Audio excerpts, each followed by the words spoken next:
दोस्तों आज फैक्टिफाइड में मैं आपको एक ऐसे देश की सैर कराने वाला हूं जो 2021 में नहीं बल्कि 2050 में जी रहा है। इस देश के खान पान से लेकर लाइफस्टाइल तक, टेक्नोलॉजी से लेकर एटिकेट्स तक सब कुछ जरा हटके है। विजुअल्स देखकर आप समझ ही गए होंगे कि मैं जापान की बात कर रहा हूं। दोस्तों जापान इस साइज में राजस्थान से कुछ ही बड़ा होगा, लेकिन इस छोटे से देश के कारनामों ने पूरी दुनिया को हिला रखा है। अगर आपके मन में भी कभी ये सवाल आए कि फ्यूचर में इंसानों की जिंदगी कैसी होगी, तो बस एक बार आप जापान विजिट कर लेना। आज की इस वीडियो में मैं बताऊंगा आपको जापान से जुड़े 12 ऐसे फैक्ट्स जिनके बारे में जानकर आपको लगेगा कि आप अभी भी स्टोन एज में जी रहे हैं। तो चलिए शुरू करते हैं। Bullet train. दोस्तों आपने वो कहावत तो सुनी ही होगी कि टाइम इज मनी। अब इस कहावत को कोई फॉलो करता हो या नहीं, लेकिन जापान इसे बहुत सीरियसली लेता है। इसीलिए तो जापान का ट्रांसपोर्ट सिस्टम दुनिया के बेस्ट ट्रांसपोर्ट सिस्टम में से एक है। अगर आप जापान में हैं, तो आपको ना तो घंटों बस का इंतजार करना पड़ेगा और ना ही ट्रैवलिंग में आपका टाइम वेस्ट होगा, क्योंकि जापान के पास बुलेट ट्रेन का ऐसा नेटवर्क है 240 से 320 किलोमीटर प्रति घंटे की रफ्तार से दौड़ती है। इसे यहाँ की लोकल भाषा में शिनकानसेन कहते हैं। जापान की ये ट्रेन हाईटेक फैसिलिटीज से लैस है। अब इस ट्रेन की सीटिंग को ही देख लीजिए। इन चेयर्स को आप आराम से मूव कर सकते हैं। ये ट्रेन जापान के दूसरे शहरों को इसकी राजधानी टोक्यो से जोड़ती है। और इस ट्रेन की सबसे बड़ी खासियत ये है कि ये कभी भी लेट नहीं होती। और दोस्तों आपको हैरानी होगी ये जानकर कि इतनी हाई स्पीड से चलने के बाद भी इस ट्रेन से कोई भी साउंड प्रोड्यूस नहीं होती। Land of robots. दोस्तों फ्यूचर पर बेस्ड फिल्मों में अक्सर आपने देखा होगा कि किस तरह आने वाले टाइम में रोबोट्स इंसानों की जगह होटल, रेस्टोरेंट्स और फैक्ट्रियों में काम करते नजर आएंगे। लेकिन जापान के लिए ये कोई फ्यूचर नहीं है बल्कि प्रेजेंट है, क्योंकि जापान के ज्यादातर सेक्टर्स में अब रोबोट इंसानों की जगह काम करने लगे हैं। फिर चाहे किसी होटल में रिसेप्शनिस्ट के तौर पर हो या फिर रेस्टोरेंट में वेटर की नौकरी, आपको यहाँ हर जगह रोबोट्स नजर आएंगे। मेडिकल और स्पेस सेक्टर में भी रोबोट्स ने अब काम करना शुरू कर दिया है। कोविड-19 के दौरान जापान के हॉस्पिटल्स में पेशेंट्स की देखभाल के लिए रोबोट स्टाफ भी रखा गया था, जो मरीजों के रूटीन चेकअप से लेकर उनकी देखभाल सब करता था। यही नहीं, जापान स्पेस में भी अपने रोबोट्स बेच चुका है। साल 2013 में ही जापान ने अपना पहला रोबोट एस्ट्रोनॉट स्पेस में भेज दिया था, जिसका नाम किरोबो था। भूकंप के दौरान भी लोगों को ढूंढने और उनकी जान बचाने के लिए जापान में रोबोट्स का बहुत इस्तेमाल किया जाता है। No fat Japanese. दोस्तों क्या ये हैरानी की बात नहीं कि भारी भरकम सुमो रेसलर्स वाले इस देश के लोग बहुत ही स्लिम ट्रिम होते हैं। पर क्या आप जानते हैं कि इसका कारण क्या है? क्यों जापान के लोग इतने पतले होते हैं? तो इसकी वजह है जापान का खाना और खाने के नियम। दरअसल जापानी लोगों की डाइट वेस्टर्न डाइट से बिल्कुल अलग होती है। यहाँ के लोग तला भुना या फिर ऑयली खाना पसंद नहीं करते और ना ही इनकी डाइट में कोई डेयरी प्रोडक्ट शामिल है। यही नहीं, चिकन, मटन और बीफ की जगह यहाँ सी फूड ज्यादा खाया जाता है, जिसमें प्रोटीन और ओमेगा 3 फैटी एसिड्स अच्छी मात्रा में होते हैं। जापानी सरकार ने तो अपने सरकारी कर्मचारियों के लिए कानून भी बना रखे हैं।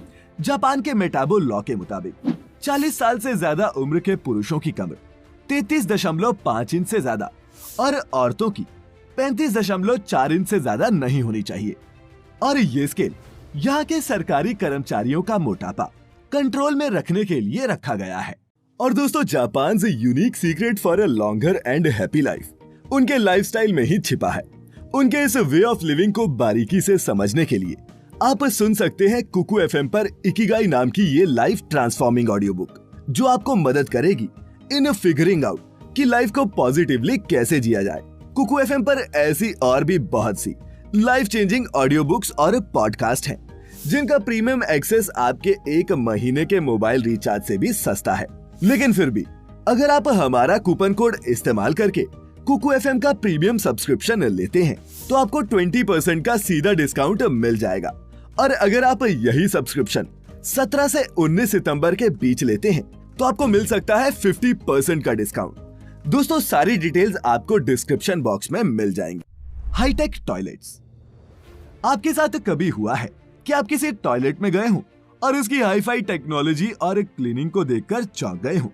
अब हमारे देश में ये अभी होना तो मुश्किल है, लेकिन अगर आप जापान में हैं तो यकीनन आपके साथ ऐसा हो सकता है।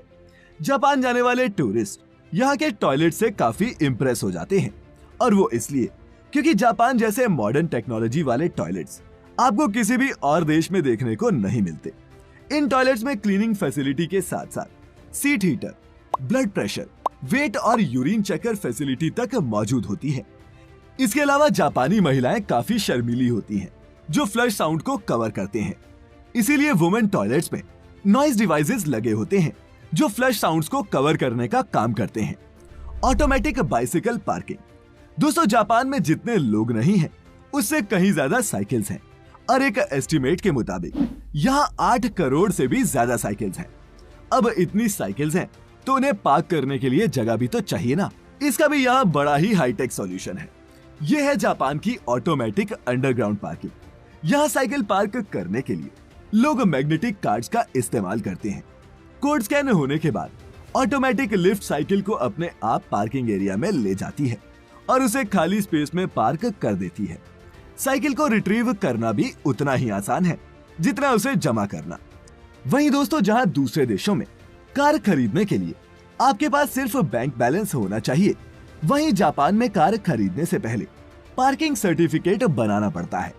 जी हाँ, दरअसल स्पेस कम होने की वजह से जापान में बहुत कम पार्किंग एरियाज हैं, और ये सर्टिफिकेट सबूत होता है कि कस्टमर के पास पार्किंग की जगह है, और अगर ये नहीं है तो आप यहाँ गाड़ी लेने की सोच भी नहीं सकते। Capsule hotel. दोस्तों, जापान के कैप्सूल होटल इस देश की टेक्नोलॉजी और फ्यूचरिस्टिक सोच का एक बहुत अच्छा एग्जाम्पल है। ट्रेन मिस हो जाए, या फिर किसी महंगे होटल में रहने के पैसे ना हो, या फिर सिर्फ कुछ घंटे झपकी मारने का ही मन हो, जापान में हो तो इन कैप्सूल होटल में जरूर जाएं। किसी कैप्सूल की तरह दिखने वाले इन होटल्स में सिर्फ बेडरूम स्पेस होता है, लेकिन ये सभी मॉडर्न फैसिलिटीज से लैस होते हैं। टीवी, लॉकर्स जैसी फैसिलिटीज के साथ साथ अटैच वॉशरूम भी होता है। Futuristic symmetries. स्पेस की कमी की वजह से जापान के कब्रिस्तान में जमीन बहुत महंगी है। यहाँ जगह लेने के लिए $1,00,000 से भी ज्यादा पे करने पड़ते हैं। वहीं इसके अलावा हर साल मेंटेनेंस और क्लीनिंग के लिए भी ग्रेवयार्ड स्टाफ को पे करना पड़ता है। जापान में इस प्रॉब्लम को खत्म करने के लिए अब हाईटेक सेमेट्रीज बनाई जाने लगी हैं, जो जापान की ब्यूटीफुल ट्रेडिशन और मॉडर्न टेक्नोलॉजी का एक अनोखा मेल है।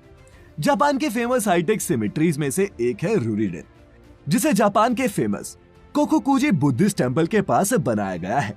इस सेमेट्री हाउस में कम खर्च में ग्रेवयार्ड मिल जाते हैं। साथ ही हाईटेक टेक्नोलॉजी की मदद से इन ग्रेवयार्ड्स की देखभाल करना भी आसान होता है। रूरीडेन सेमेट्री हाउस के ऑक्टागोनल हॉल में 2000 से भी ज्यादा बुद्ध स्टैच्यू हैं, जो 2000 सेमेट्री कैपेसिटी को रिप्रेजेंट करते हैं। किसी विजिटर के आने पर जिस बुद्ध प्रतिमा की लाइट ऑन होती है, वही विजिटर के लव्ड वन का स्टैच्यू होता है।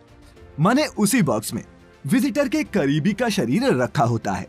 हर बुद्ध स्टैच्यू को यहाँ ब्लू ग्लास लाइट से तैयार किया गया है, ताकि विजिटर्स को यूनिक और पीसफुल एनवायरनमेंट दिया जा सके। और दोस्तों, इन हाईटेक ग्रेवयार्ड्स में किसी भी इंसान के शरीर को 33 साल तक रखा जा सकता है। Underground farming.